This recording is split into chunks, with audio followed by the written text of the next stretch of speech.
SDS Tamil மூலமாக அதிரும் வினாக்களும் உதிரும் உண்மைகள் நிகழ்ச்சியின் முதலாவது பாகத்தை தொடர்ந்து இரண்டாவது பாகத்துடன் இணைந்திருக்கின்றீர்கள். அதிரும் வினாக்களும் உதிரும் உண்மைகளும் நிகழ்ச்சியின் கரு அரங்கமும் அதிர்வும் கணேஷ் அவர்கள், பாரிஸ்.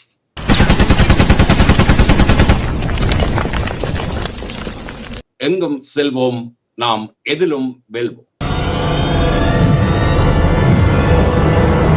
ஒரே கேள்வி, பல பிரமுகர்களின் பதில்களோடு மறக்கப்படும் கேள்விகளோ மறைக்கப்படும் உண்மைகள். உண்மை உறுதி, உள்ளதை உள்ளபடி முழங்கும்.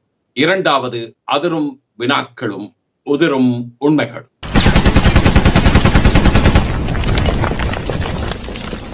அதிரும் வினாக்களோடு உங்கள் நான் முல்லைமோகன். எஸ்டிஎஸ் தமிழ் மூலமாக அதிரும் வினாக்களும் உதிரும் உண்மைகள் நிகழ்ச்சியின் ஆஸ்திரேலியாவில் இருந்து இன்பத் தமிழ் ஒலி வானொலி இயக்குனர் மற்றும் அரசியல் விமர்சகர் திரு பாலசிங்கம் பிரபாகரன் எஸ்டிஎஸ் தமிழ் மூலமாக அதிரும் வினாக்களும் உதிரும் உண்மைகள் நிகழ்ச்சியின் இரண்டாவது பாகத்துடன் அதிர்வின் நான்காவது வினா. அரசியல் கட்சிகள் ஒரு வேட்பாளரை போட்டியிட வைக்க தீர்மானித்து அவரை நிறுத்துவார்கள். மக்களும் முழுமையாக ஆதரித்து வெற்றி பெற வைக்கிறார். பின் கட்சி முடிவாலும் அரசாங்க அழுத்தத்தாலும் மாற்றப்படுவது கட்சிக்கு பலம் சேர்க்கவா அல்லது அவர்களை பழிவாங்க? குறிப்பாக நீங்கள் குறிப்பிடுகிற அந்த கேள்வியை பொறுத்தவரையில் இது சாதாரணமாக ஒரு கட்சி ஒரு வேட்பாளராக ஒருவரை தெரிவு செய்து, அதுவும் புதிதாக ஒரு அரசியலுக்கு ஒருவர் அழைத்து வரப்படுகிற பொழுது அவரை மக்கள், இந்த கட்சி சொல்லுகிறது இவர் சிறந்த வேட்பாளராக இருக்கிறார் என்ற முறையிலே மக்கள், நீங்கள் குறிப்பிட்டதை போல, உங்கள் கேள்வியிலே குறிப்பிட்டிருப்பதை போல வாக்களிக்கிறார்கள். ஆனால் வாக்களித்ததுக்கு பின்னர் கட்சியினுடைய எதிர்பார்ப்பு குறிப்பிட்ட இந்த வேட்பாளர் தங்களுடைய தாளத்திற்கு ஆட வேண்டும் என்ற ஒரு நிலையிலே தான் அங்கே கருத்து முரண்பாடுகள் வருகிறது. அப்படி முரண்படுகிற பொழுது அரசாங்கம் அல்லது இலங்கையை பொறுத்தவரையிலே அரசாங்கத்துக்கு இந்த பிரிவினைகள் ஏற்படுத்தப்பட வேண்டும் என்ற எண்ணம் இருக்கிறது. ஆனால் அரசாங்கம் இந்த பிரிவினைகளை தாங்கள் செய்ய நினைப்பதை தமக்குள்ளே தீர்க்காமல் அதனை பூதாகரப்படுத்துகிற அளவிலே ஒரு ஒருமைப்பாட்டுக்குள் அதை கட்சிக்குள்ளே வைத்து நடத்தாமல் மக்கள் மத்தியிலே அது வெளியிலே வருகிற பொழுது அது ஒட்டுமொத்தமாக மக்களையும் ஜனநாயக ரீதியான நிலைப்பாட்டை எடுத்த மக்களுக்கு தவறாகவும் மிக குழப்பமான ஒரு சூழலை ஏற்படுத்துகிற பொழுது இரண்டு விதமான பாதிப்புகள் அங்கே வருகிறது. ஒன்று, குறிப்பிட்ட அந்த வேட்பாளர் மீது ஒரு விதமான நம்பிக்கையும் உருவாகும். அவர்தான் அந்த சரியானவர், இந்த கட்சியினர் தான் தவறானவர்கள் என்று கட்சி பற்றிய ஒரு தவறான புரிதல் ஏற்படும். அதே வேளையில் இந்த வேட்பாளருக்கும், அந்த வேட்பாளராக இருந்து முரண்படுகின்றவருக்கும் அதிகமான ஆதரவுகளும் வாய்ப்புகளும் வரக்கூடிய வாய்ப்புகளும் பிரிவினைகள் அதிகரிக்கிறது. இதை இலங்கை அரசு போன்ற அரசுகள் மிக மிக மகிழ்ச்சியாக வரவேற்கின்றன. ஆனால் இதிலே தவிர்ப்பதற்கு ஒரே ஒரு வழி, ஒட்டுமொத்தமாக இந்த வேட்பாளரை உள்ளே கொண்டு வந்தவர்கள் இவற்றை ஆராய்ந்து கொண்டு வந்திருக்க வேண்டும், அல்லது சில உடன்படிக்கைகளோடு கொண்டு வந்திருக்க வேண்டும், உடன்படக்கூடியவராக கொண்டு வந்திருக்க வேண்டும். அந்த தவறை அவர்கள் செய்துவிட்டார்கள் என்றால் அந்த காலம் வரையாவது இருந்து அடுத்த தேர்தலிலே அவரை இவர்கள் ரகசியமாக ஒதுக்கலாமே தவிர அவர்கள் செய்திருக்கக்கூடிய செயல்பாடுகள் என்பது எங்களுடைய மக்கள் மத்தியில் நம்பிக்கை ஈனத்தை விளைவிக்கிறது. இதனால் தான் அரச கட்சிகளோடு சேர்ந்து போகலாமா என்று தமிழ் மக்கள் விரக்தி அடைந்து தங்களுடைய செயல்பாடுகளை செய்கிறார்கள் என்று நான் நினைக்கிறேன். திரு பாலசிங்கம் பிரபாகரன் அவர்களை தொடர்ந்து கனடாவில் இருந்து அரசியல் விமர்சகர், சமூக சேவையாளர் திருமதி ராஜி பாட்டர்சன் அவர்கள். அதர்வின் நான்காவது கேள்வி. அரசியல் கட்சிகள் ஒரு வேட்பாளராக போட்டியிட வைக்க தீர்மானித்து அவரை நிறுத்துவார்கள். மக்களும் முழுமையாக ஆதரித்து வெற்றி பெற வைக்கின்றார்கள். பின் கட்சி முடிவாலும் அரசாங்க அழுத்தத்தாலும் மாற்றப்படுவது கட்சிக்கு பலம் சேர்க்கவா அல்லது அவர்களை பழிவாங்க? இந்த இடத்தில் இது எல்லா இடமும் நடந்து கொண்டு வருகின்ற ஒரு விடயம்தான். இது அதிகமாக ஆசிய நாடுகளில் இது நடைபெறுவதை நாங்கள் காண்கின்றோம். இந்திய தேசத்திலும் நடக்கின்றது, அதே போல் இலங்கை தேசத்திலும் இந்த விடயங்கள் நடக்கின்றன. அங்கு கட்சிக்கு பலம் சேர்ப்பது அல்லது பழி வாங்குதல் என்று சொல்வதை விட பணம் விளையாடுகின்றது என்பதுதான் நாங்கள் பார்க்க முடியும். இன்று அப்படி பணத்தை வைத்து அவர்கள் விளையாடுவதால் தான் இன்று ஒரு கட்சியினர் ஒரு முடிவு எடுக்கும் பொழுது அல்லது ஒரு அரசியல் அமைப்பை அல்லது ஒரு விடயத்தை பாராளுமன்றத்தில் கொண்டு வருகிறார்கள் என்று சொன்னால் மற்றவர்கள் அதற்கு விலை போகின்றார்கள் என்றுதான் நாங்கள் இங்கு கூற முடியும். இன்று வேறு கட்சியில் இருந்து அந்த கட்சி தலைமைக்கு கீழ்ப்படிந்து அல்லது அந்த கட்சியினுடைய கொள்கைக்கு நின்று பிடிக்க வேண்டியவர்கள் இன்று ஒரு தாங்கள் எதிர்த்து நிற்க வேண்டிய ஒரு கட்சிக்கு ஆதரவாக இருக்கிறார்கள் என்று சொன்னால் இந்த இடத்தில் பணம் தான் அங்கு விளையாடுகிறது என்பது சகல மக்களுமே சொல்லக்கூடிய ஒரு விடயமாகத்தான் இங்கு அமைந்திருக்கின்றது.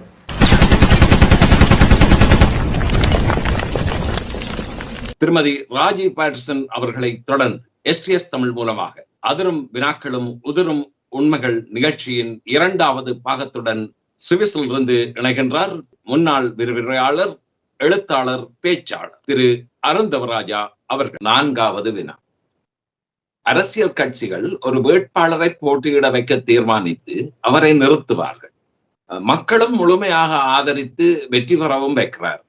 பின் கட்சி முடிவாலும் அரசாங்க அழுத்தத்தாலும் மாற்றப்படுவது கட்சிக்கு பலம் சேர்க்கவா அல்லது அவர்களை பழிவாங்க? இது இலங்கையில் மட்டுமல்ல, வேறு அயல் நாடுகளிலும் அரசியல் நிலைமைகளை நாங்கள் இதை பார்க்க முடியும். அதாவது ஆட்டை கடக்கும் வரை அண்ணன் தம்பி என்ற மாதிரி ஒற்றுமையாக போவார்கள். கடந்து போன பிறகு நீ யாரோ நான் யாரோ என்பது போலத்தான் இந்த அரசியல் நிலைமைகளை நான் பார்க்கின்றேன். உண்மையிலே தமிழர்களுடைய இந்த இனப்பிரச்சனை சம்பந்தமான சூழலில் இந்த தேர்தல்கள் முக்கியமான ஒரு மைல்கல்லாக நாங்கள் நோக்க வேண்டும். அவை இந்த தேர்தல்களுடைய இந்த நிகழ்விலே தேர்தலிலே தமிழ் முக்கியமான அமைப்புகள் அல்லது அரசியல் கட்சிகள் வெற்றி பெறுவதை தமிழ் மக்கள் அதிகமாக எதிர்பார்க்கின்றார்கள். எனவே தமிழ் மக்கள் ஒரு கூட்டமைப்பாக ஒரு கூட்டணியாக சேர்கின்ற பொழுது அதுக்கு பலவிதமான ஆதரவு மக்களிடத்திலே கிடைக்கின்றது. அவர்கள் இலவாக வெற்றியை பெற்றுக் விடுகிறார்கள். அவை கூட்டு உணர்வும் கூட்டு அமைப்பும் மிக முக்கியமானது தேர்தலை பொறுத்தவரையிலே. ஆனால் வென்றதன் பின்னர் என்ன நடக்கிறது என்று சொன்னால், அந்த கூட்டு கட்சிகளுக்கிடையே சில சூப்பர் பவர், அதாவது சில மேலாதிக்க கொண்ட சிலர் இருப்பார்கள். அதான் அவர்கள் அறிவு ரீதியாகவோ அல்லது பலன் ரீதியாகவோ தங்களை ஒரு உயர்நிலையில வச்சிருப்பார்கள். அவை அவர்கள் தங்களுக்கு கீழாக அந்த கட்சியை அல்லது அந்த கூட்டமைப்பை அது வழிநடத்துவதற்காக முன்னெடுப்பார்கள்.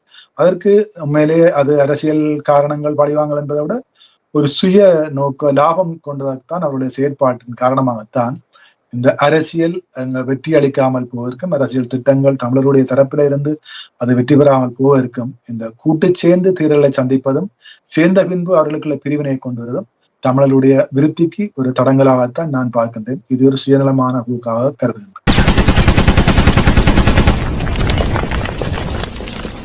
திரு அருந்தவராஜா அவர்களை தொடர்ந்து ஒரே கேள்வி. பல பிரமுகர்களின் பதில்களோ, மறக்கப்படும் கேள்விகளோ, மறைக்கப்படும் உண்மைகள். உண்மை உறுதி, உள்ளதை உள்ளபடி முழங்கும் அதிரும் வினாக்களும் உதிரும் உண்மைகள். அயர்லாந்தில் இருந்து இணைகின்றார் அரசியல் விமர்சகர், எழுத்தாளர், கவிஞர் திரு திருக்குமரன் அவர்கள். அதிர்வின் 4வது வினா. அரசியல் கட்சிகள் ஒரு வேட்பாளராக போட்டியிட வைக்க தீர்மானித்து அவரை நிறுத்துவார்கள், ஒருவரை நிறுத்துவார்கள். மக்களும் முழுமையாக ஆதரித்து வெற்றி பெற வைக்கிறார்கள். பின் கட்சி முடிவாலும் அரசாங்க அழுத்தத்தாலும் மாற்றப்படுவது கட்சிக்கு பலம் சேர்க்கவா அல்லது அவர்களை பழிவாங்க? ஆனால் இப்ப ஒரு கட்சி ஒருத்தரை நிப்பாட்டுது, ஒருத்தரை எலெக்ஷன்ல நிப்பாட்டுது. அவருக்கு மக்கள் அவர் முன்வைக்கிற அவர் அந்த மக்களோட எப்படி வேலை செய்கிறார் என்ற பொறுத்தும், அல்லது இப்ப கூட்டமைப்பில் ஒரு தும்பு தடியை நிறுத்தினாலும் வாக்கு போடுவார்கள்ன்றதுக்காகவும் நிறுத்துது. பேர்ந்த ஒரு கட்டத்துல இன்டர்னல் ஸ்பிளிட்ஸ் வரும்போது அவர்கள் அதுல இருந்து காலங்காலமா உங்களுக்கு தெரியும் தானே, எங்களோட தமிழ் அரசியல்வாதிகள் ஆசிரியர்களுக்கு, பெண் ஆசிரியர்களுக்கு இடமாற்றம் எடுத்து கொடுத்ததை தவிர வேட்டி கட்டின அரசியல்வாதிகள் வேறொன்றும் தமிழ் மக்களுக்கு செய்ததில்லை. இது கால வரலாறு. சோ இது யார் நிப்பாட்டினான்னு எடுத்து மற்றது ஒன்று நான் சொல்றேன். நான் ஒன்றுல தெளிவா இருக்கிறேன் என்றால், இலங்கையின் அரசியல் அமைப்பு சட்டத்துக்கு உட்பட்ட இலங்கையின் அரசியலமைப்பு சட்டத்தில் 6ஆம் திருத்த சட்டம் என்று ஒன்று அமுல் இருக்கும் வரை அதுக்கு உட்பட்ட பாராளுமன்ற அரசியலில் எவராலும் எதையும் புடுங்க முடியாது, எதுவுமே தமிழர்களுக்கு நடக்காது.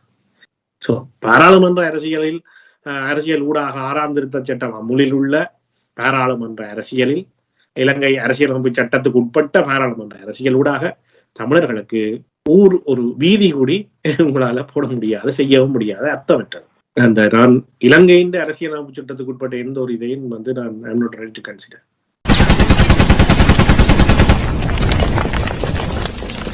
திரு திருக்குமரன் அவர்களை தொடர்ந்து STS தமிழ் மூலமாக அதிரும் வினாக்களும் உதிரும் உண்மைகள் நிகழ்ச்சியின் 2வது பாகத்துடன் அரசியல் விமர்சகர், விரிவுரையாளர், எழுத்தாளர், பேச்சாளர் திரு மதுசூதன் குமாரசாமி அவர்கள் தாயகத்தில் இருந்து. 4வது வினா. அரசியல் கட்சிகள் ஒரு வேட்பாளராக போட்டியிட வைக்க தீர்மானித்து அவரை நிறுத்துவார்கள். மக்களும் முழுமையாக ஆதரித்து வெற்றி பெற வைக்கிறார். பின் கட்சி முடிவாலும் அரசாங்க அழுத்தத்தாலும் மாற்றப்படுவது கட்சிக்கு பலம் சேர்க்கவா அல்லது அவர்களை பழிவாங்க? ஒருவருடைய கோட்பாட்டை, அவருடைய கொள்கையை, அந்த கட்சியினுடைய விடயங்களை, கட்சியினுடைய கொள்கைக்கு மாற்றாக அவர் தனிநபருடைய ஆளுமையை, தனிநபருடைய இனத்துக்குரிய தீர்வு திட்டம் அல்லது இனத்துக்குரிய பங்களிப்பை எவ்வாறு பெற்றுத் தருவார் என்று நம்பி அவருக்கு வாக்களிக்கிறார்கள். ஆனால் அவர்கள் அதே பாதையிலே தொடர்ந்து பயணிக்கிறார்களா என்பதை மக்கள் தொடர்ந்து உன்னிப்பாக அவதானிப்பார்கள். ஏனென்றால் நீங்கள் எதையும் எடுத்து விடலாம், ஈழத்தமிழர்களை நீங்கள் குறைவாக மதிப்பிட முடியாது. ஈழத்தமிழர்களை அவர்கள் அனைத்தையும் உன்னிப்பாக பார்க்கின்றவர்கள். அவர்கள் அரசியல்வாதிகளை விட அரசியல் தெரிந்தவர்கள். ஈழத்தமிழர்கள் அரசியல்வாதிகளை விட அரசியல் தெரிந்தவர்கள். அவர்கள் இன்று பல அரசியல்வாதிகள் வந்த வழித்தடம் இல்லாமல் இருக்கின்றார்கள். எத்தனையோ பேர் தோல்வியின் விளிம்புக்கு சென்று தப்பி இருக்கின்றார்கள். இன்று மக்கள் புகட்டிய பாடம், சிலர் தோல்வியினுடைய விளிம்புக்கு சென்று அருந்தப்பிலே தப்பி இன்று மக்கள் பணியை, மக்கள் சேவையை கீழிறங்கி செய்ய வேண்டும் என்று களப்பணியாற்றி கொண்டிருக்கிறார்கள். நான் பேர் சொல்ல விரும்பவில்லை. அப்படியான அரசியல்வாதிகளை உருவாக்கிவிட்டது இந்த தமிழ் மக்களுடைய அந்த கையாளர்கள். ஆகவே நாங்கள் நினைத்து விடக்கூடாது, ஒட்டுமொத்தமாக இந்த அனைத்து மக்கள் பிரதிநிதிகளும் வெண்டா பிறகு சோரம் போவது அல்லது வேறு சலுகைகளுக்கு அடிபணிவது அல்லது கொள்கைகளை தூக்கி கடாசி வீசிவிட்டு இனத்துக்கு துரோகமான விடயங்களை முன்னெடுப்பது. ஆனால் இன்று அப்படி செய்திருந்தால் பாராளுமன்றத்திலே எத்தனையோ அமைச்சர்களை அலங்கரித்திருக்க கூடும். இன்று ஒரு ஏக பிரதிநிதிகள் என்று சொல்லப்படுகின்ற தமிழ் தேசிய கூட்டமைப்பு உதாரணமாக எடுத்துக் கொள்கின்றேன். அவர்கள் அரசுடன் பேரம் பேசியிருந்தால் அல்லது உள்வீட்டு பேரம் பேசல்கள் எத்தனையோ பேரம் பேசல்கள் வந்திருக்கும். இன்று எத்தனையோ பேர் அமைச்சர்கள் எடுத்திருக்கலாம், எத்தனையோ சுகபோக வாழ்க்கையை வாழ்ந்திருக்கலாம். ஆனால் ஒரே ஒரு இனத்தினுடைய தீர்வு திட்டத்தை பெற்றால் பிறகுதான் அபிவிருத்தியையும் அமைச்சரவையையும் சிந்திக்க முடியும். அதை மக்கள் ஏற்றுக்கொள்ள மாட்டார்கள். மக்களிடமிருந்து பெற்ற ஆணை என்ன? எங்களுக்கு நிலையான தீர்வு திட்டம், அதை நோக்கித்தான் இன்றும் பயணிக்கிறார்கள். ஆனால் சிலர் சலுகைகளுக்கு சோரம் போனவர்களாக, நீங்க சொன்னது போல சிலர் ஆங்காங்கே எப்போதாவது அது அதிசயமாக நிகழ்ந்து கொண்டு இருக்கின்றது.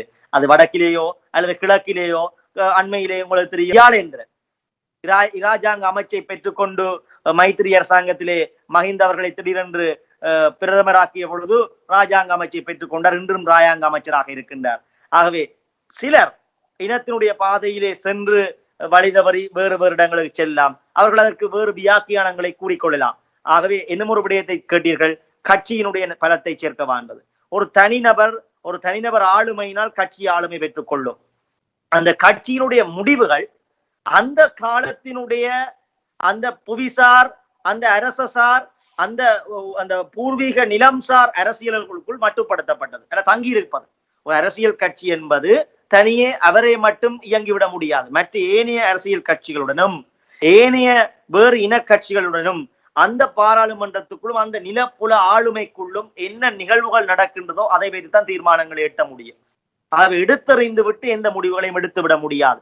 அந்த எடுத்தறியாத அந்த முடிவுகள் சிலருக்கு இனத்திலிருந்து தவறி போகின்றோமோ அல்லது கால நீடிப்பு செய்கின்றோமோ அல்லது மக்களை ஏமாற்றுகிறார்களோ என்ற எண்ணம் தோன்றலாம். ஆனால் அது பொறுத்திருந்து அவதானிக்கின்ற பொழுதுதான் அது தெரியும். ஏனென்றால் நாங்கள் எடுத்த பயணம் ஒரு காவிய பயணம். நாங்கள் எடுத்த விடயம் ஒரு வேள்வி தீ. எங்களுடைய இனத்தினுடைய விடுதலை மற்ற இனம் போன்ற அல்ல. எங்களுடைய இனத்தினுடைய விடுதலை. நாங்கள் சலுகைகளை கேட்கவில்லை, 1000 ரூபாய் சம்பளம் கேட்கவில்லை. நாங்கள் அபிவிருத்தியை கேட்கவில்லை, எங்களுக்குரிய நிலையான தீர்வு திட்டத்தை கேட்கின்றோம். இது நீண்ட பயணம்.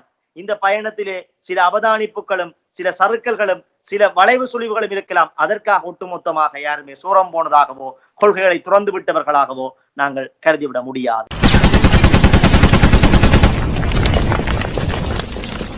திரு மதுசூதன் அவர்களை தொடர்ந்து லண்டன் சட்டன் கவுன்சிலில் கவுன்சிலர் மற்றும் அரசியல் விமர்சகர் எழுத்தாளர் திரு பரம் நந்தா அவர்கள். அதிர்வின் 4வது வினா. அரசியல் கட்சிகள் ஒரு வேட்பாளரை போட்டியிட வைக்க தீர்மானித்து அவரை நிறுத்துவார். மக்களும் முழுமையாக ஆதரித்து வெற்றி பெற வைக்கின்றார்கள். பின் கட்சி முடிவாலும் அரசாங்க அழுத்தத்தாலும் மாற்றப்படுவது கட்சிக்கு பலம் சேர்க்கவா அல்லது அவர்களை பழிவாங்க?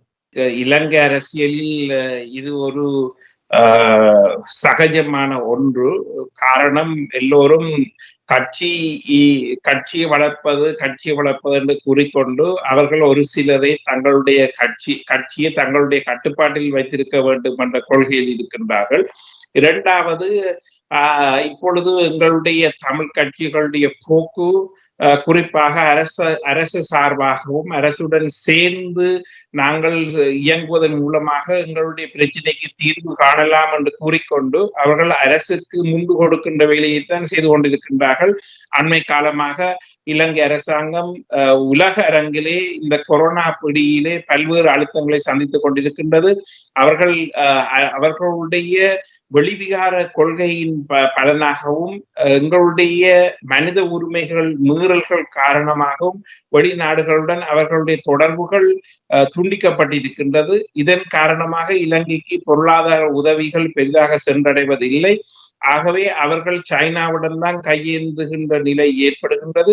இன்று எங்களுக்கு பின் தங்கி இருந்து முன் வளர்ந்திருக்கின்ற பங்களாதேஷுடன் கூடி நாங்கள் கடன் கையேந்துகின்ற நிலைமை வந்திருக்கின்றது.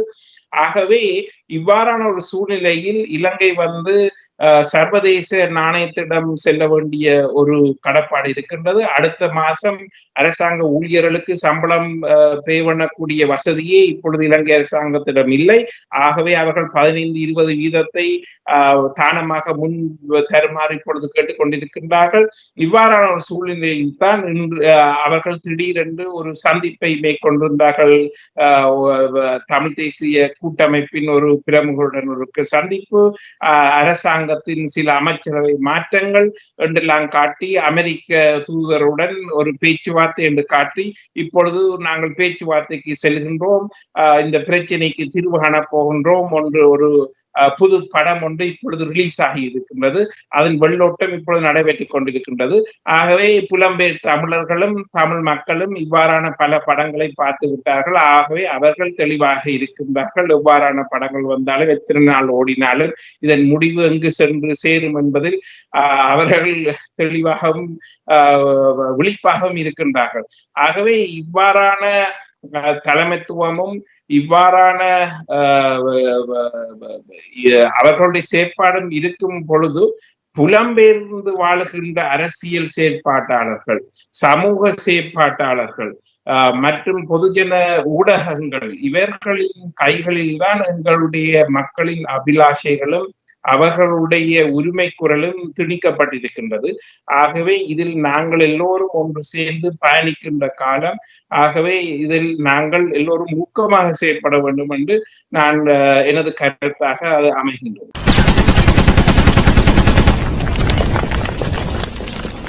திரு பரம் நந்தா அவர்களை தொடர்ந்து அதிரும் வினாக்களும் உதிரும் உண்மைகள் நிகழ்ச்சியின் தாயகத்திலிருந்து நல்லிணக்க செயற்பாட்டாளர் மற்றும் விழிப்புணர்வு கல்விசார் செயற்பாட்டாளர் திரு சிவயோகநாதன் சீலன் அவர்கள்.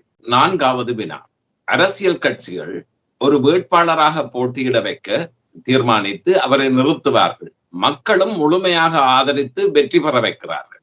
பின் கட்சி முடிவாலும் அரசாங்க அழுத்தத்தாலும் மாற்றப்படுவது கட்சிக்கு பலம் சேர்க்கவா அல்லது அவர்களை பழிவாங்கவா? கட்சி உண்மையிலேயே இந்த சமூகத்துக்குள்ள ஒரு நியாயமான ஒரு நபர் இருப்பார், நீதியாக நேர்மையாக ஜனநாயக வழிகளில் இந்த மக்களால் இவரால் எங்களுக்கு பல உதவிகளை செய்ய முடியும் என்ற ஒரு நிலைப்பாட்டில் ஒருவர் இருப்பார். ஆனால் இங்க இருக்கிற நிலைப்பாடு எப்படி என்று சொன்னால், கட்சி தான் ஒரு வேட்பாளரை தெரிவு செய்து கட்சி வேட்பாளரை தெரிவு செய்து வேட்பாளராக அவரை அறிவிக்கும் பொழுது அவர் அந்த கட்சிக்கு விசுவாசமானவரா அல்லது இந்த கட்சியின் கொள்கைகளுக்கு உட்பட்டவரா, இவர் நாங்கள் சொல்வதை கேட்கக்கூடிய நபர்களா என்ற முடிவுகளை எடுக்கிற தகுதியும் பொறுப்பும் அந்த கட்சிக்கு இருப்பதன் காரணத்தினால் உண்மையாகவே நேர்மையான அல்லது போனால் மக்களுடைய சிந்தனைகளில் உதித்த நபர்கள் அந்த கட்சிகளுக்குள் வருவதற்கு வாய்ப்பில்லை. அந்த அடிப்படையில் அவர்கள் தெரிவு செய்பவர்கள் தாங்களும் தங்களுடைய ஏதோ ஒரு வகையில் ஒரு சுயநல நோக்கத்தோட போறவர்கள் அந்த கட்சியை விட்டு மாறி இன்னொரு கட்சிக்கு போகக்கூடிய சந்தர்ப்பங்கள் எல்லாம் ஏற்பட்டிருக்குது. இது அந்த கட்சிக்கு இறுதி நேரத்தில் அந்த கட்சி எடுக்கிற நடவடிக்கைகள் மூலமாக அந்த மக்களுக்கு சரியான தேவைகளை செய்து கொடுக்க முடியாத ஒரு நிலை அங்கு ஏற்படுத்தப்படுகிறது. எனவே அந்த நபரால் கட்சிக்கும் பிரயோசனம் இல்லை, சமூகத்துக்கும் பிரயோசனம் இல்லை என்பதுதான் என்னுடைய கருத்தாகும்.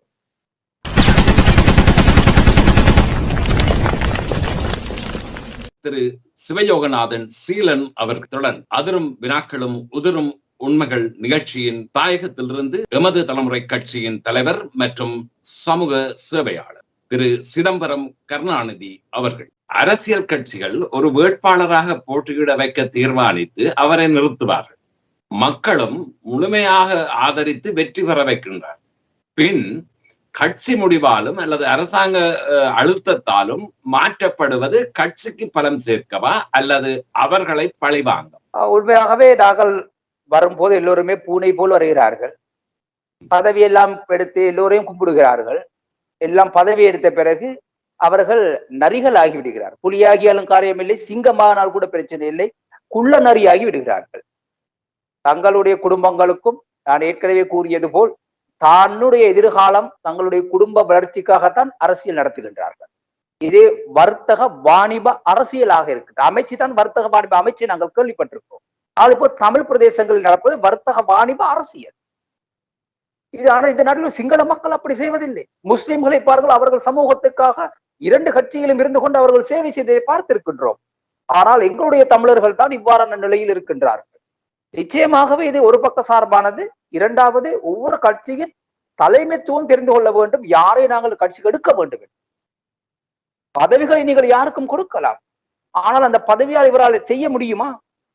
திருமணம் வயது ஒன்று இருக்கின்றது, வயது எல்லை இருக்கு திருமணம் செய்வதற்கு. அது மாத்திரமல்ல, திருமணம் செய்தவன் ஆண் என்றால் திருமணம் செய்துவிட முடியாது. அவனுக்கு அந்த பெண்ணை திருப்திப்படுத்த முடியதா இருக்க வேண்டும் ஒன்று முதலாவது. இரண்டாவதாக அந்த பெண்ணுக்கு உழைத்துக் கொடுக்க முடிந்தவனாக இருக்க வேண்டும். எனவே முதுகெலும்பு சத்து இல்லாதவர்கள் கல்யாணம் பண்ணி கொடுத்தால் என்ன நடக்கும்? இதுதான் இதே நிலைதான் இன்று டிஎன்ஏக்கு நடந்திருக்கின்றது வடகிழக்கு. வேறொன்றும் இல்லை. நீங்கள் கேட்கலாம், ஏன் நீங்கள் நேரடியாக டிஎன்ஏவையே தாக்குகின்றீர்கள்? தமிழர்களுக்காக இந்த நாடு இலங்கை நாடு என்று மக்கள் உலகம் அறிந்தது முதலாவதாக தேயிலை ரப்பர் இந்த நாட்டில் உற்பத்தி ஆன போது இந்திய தமிழர்களா, இந்தியாவிலிருந்து வரவழைக்கப்பட்ட தமிழர்களா? அதன் பின்பு 77ஆம் ஆண்டுக்கு பிறகு இந்த நாட்டில் தமிழர்கள் அதிகமாக இருக்கின்றார்கள் என்பதை அறிந்தது விடுதலை புலிகள் இந்த நாட்டில் இருந்த போது, யுத்தம் செய்த போது. இப்போது விடுதலை புலிகள் இல்லை, இந்த நாட்டில் தேயிலை நாசமாகி அழிந்து விட்டது. ஆகவே தமிழர்களுடைய ஒரு குரலாகவே இன்று உலகத்தில் உள்ளவர்கள் டிஎன்ஏ எதிர்பார்க்கின்றார். அவர்கள் உண்மையாகவே தமிழ் மக்களுடைய பிரதிநிதியாகத்தான் அன்று பாராளுமன்றம் வந்தார்கள். அவர்கள் வருகை தந்தது வேறு, நடைபெறுவது வேறு. இதுதான் மனவேதனைக்குரியது. எனவே இவர்களை நாங்கள் விமர்சிக்கவில்லை, இவர்கள் திருந்த வேண்டும். இவர்களை திருத்துவதற்கு நான் கூறும் புத்திமதியே தவிர இவர்களை நான் விமர்சிக்கவில்லை. உண்மை இதுதான். திரு சிதம்பரம் கருணாநிதி அவர்களை தொடர்ந்து ஜெர்மனியில் இருந்து எழுத்தாளர் மற்றும் பல்துறை கலைஞர் திரு ஏலையா முருகதாசன் அவர்கள். அதிர்வின் 4வது வினா. அரசியல் கட்சிகள் ஒரு வேட்பாளராக போட்டியிட வைக்க தீர்மானித்து அவரை நிறுத்துவார்கள். மக்களும் முழுமையாக ஆதரித்து வெற்றி பெற வைக்கிறார்கள். பின் கட்சி முடிவாலும் அரசாங்க அழுத்தத்தாலும் மாற்றப்படுவது கட்சிக்கு பலம் சேர்க்கவா அல்லது அவர்களை பழிவாங்கவா? இது உண்மையாகவே நாங்கள் முக்கியமாக ஒரு விஷயத்தை இங்கே பதிவு செய்ய வேண்டி இருக்கிறது. நான் அதை நேரடியாகவே ஒரு கட்சியை முன்னிறுத்தி பேசுகிறேன். இன்றைக்கு இலங்கை அரசாங்கத்தினுடைய நடவடிக்கைகளை உற்று கவனிக்கிற மக்களாயும் சரி, தாயக மக்களை பற்றி தான் நாங்கள் பேசணும். அல்லது அரசியலாளராக இருந்தாலும் கூட இங்கே ஏன் தமிழ் தேசிய கூட்டமைப்புக்கு தொடர்ந்து மக்கள் ஆதரவளிக்கிறார் என்று சொன்னால் இந்த மக்களுக்கு தெரியுது தமிழ் தேசிய கூட்டமைப்பால ஒரு அடி கூட எடுத்து வைக்க முடியாது. அது உண்மையானதுதான். ஆனால் இவர்களை விட்டால் வேறு வழி இல்லை என்றதும் ஒரு காரணம். என்னென்றால் தமிழ் தேசிய கூட்டமைப்பு இல்லாமல் ஒரு காலத்துல போகுமான இருந்தா கூட அதை தேசிய கட்சிகள் என்று சொல்கின்ற சிங்கள மக்களை முன்னிறுத்துகின்ற தேசிய கட்சிகள் எதிர்காலத்தில் வடக்கு கிழக்கில் பெரும்பாலான நாடாளுமன்ற உறுப்பினர்களை கொண்டுள்ள ஒரு கட்சியாக வளர்வதற்கான சாத்தியக்கூறுகள் தொடர்ந்து இருந்து வருகின்றன. காரணம் என்னவென்று சொன்னால் நாங்கள் இந்த மக்களை நான் திருப்பி மக்களை பற்றி சொன்னா மக்களுக்குரிய அந்த எதிர்பார்ப்பு இப்பொழுது தோல்வி அடைஞ்சு போய் மக்கள் தங்களுக்கான அபிவிருத்திகளை முன்னிறுத்திய ஒரு கட்சிகளை நோக்கித்தான் அவர்கள் போய்கொண்டிருக்கிறார்கள். இது ஒரு நுட்பமான மனநிலை எங்களோட தமிழ் மக்களிடம் இருக்கு. என்னன்னு சொன்னால் கவனிச்சு பாருங்கள், தமிழ் மக்கள் மாவீரர்களையோ தமிழீழ தேச தலைவர் பிரபாகரனையோ என்றைக்குமே மறக்க மாட்டார்கள். அதுல நாங்கள் அதாவது காலங்காலமாக இந்த ஈழத்தமிழன் வாழும் வரை, ஆனால் அவர்கள் ஓகே இந்த காலத்துல தியாகம் செய்தார்கள் என்றதை வச்சுக்கொண்டு அவர்கள் அந்த கோட்பாட்டிலேயே அந்த கோட்பாட்டு கூடாக இந்த தமிழ் மக்கள் ஒரு பொதுவே போக மாட்டார்கள். காரணம்னா காலத்தின் மாற்றத்தை அவர்கள் விரும்புகிறார்கள். பல விஷயம் ஒவ்வொரு தனி மனிதன் வாழ்க்கையிலும் பல விஷயங்கள் அங்க இருக்கிறது. ஒன்று அவனுக்கு உத்தியோகம் தேவை, அது தேவை, இது தேவை, அந்த பிரச்சனை இந்த பிரச்சனை வர்ற பொழுது கொஞ்சம் நிகழ்ச்சி போக்கு இந்த ஈழத்தமிழ் மக்களிடம் இருக்கிறபடியால் எதிர்காலத்துல அங்க இருக்கிற கட்சிகள் இது பற்றி அக்கறைப்படையில அப்படி இப்படி சொல்லக்கூடாது. ஆனா ஒரு கட்சி மீது எனக்கு பலத்த விமர்சனம் என்ன இருக்குன்னு சொன்னால், நான் வெளிப்படையாவே இதை சொல்லிவிடுறேன், இது பகிரங்கமா வந்தாலும் பரவாயில்ல. தமிழ் காங்கிரஸ் கட்சி தேர்தல்ல போட்டியிட்ட பொழுது அவர்கள் சொன்னதுக்கும் இப்ப பார்லிமெண்ட்ல போயிருந்து பேசுறதுக்கும் சரியான வித்தியாசமா தான் இருக்குது. ஒன்று நீங்கள் வடிவா கவனிச்சு பார்த்தீங்கன்னா தெரியும், உங்களை போல ஊடகவியாளர்கள் கவனிச்சு பார்த்தா தெரியும், நாங்கள் புதிய விஷயம் ஏதாவது பேசுகிறோமா நாடாளுமன்றத்தில்னா இல்லவே இல்லை. கிட்டத்தட்ட என்னுடைய வயது இந்த அனுபவத்தை நான் கொண்டு சொல்றேன். நான் கிட்டத்தட்ட நெடுக திருப்பி ஒரே விஷயத்தை தான் கேட்டுக்கொண்டிருக்கிறேன். திருப்பி அதைத்தான் போய் சொல்லி கொண்டிருக்கிறார்கள். சரிதானே? அதாவது நாங்கள் ஒவ்வொரு 5 வருஷத்துக்கு ஒருக்கா என்ன சொல்றோம், நாங்கள் இந்த முறை போனால் அது செய்வோம், இந்த முறை போனால் அது செய்வோம்.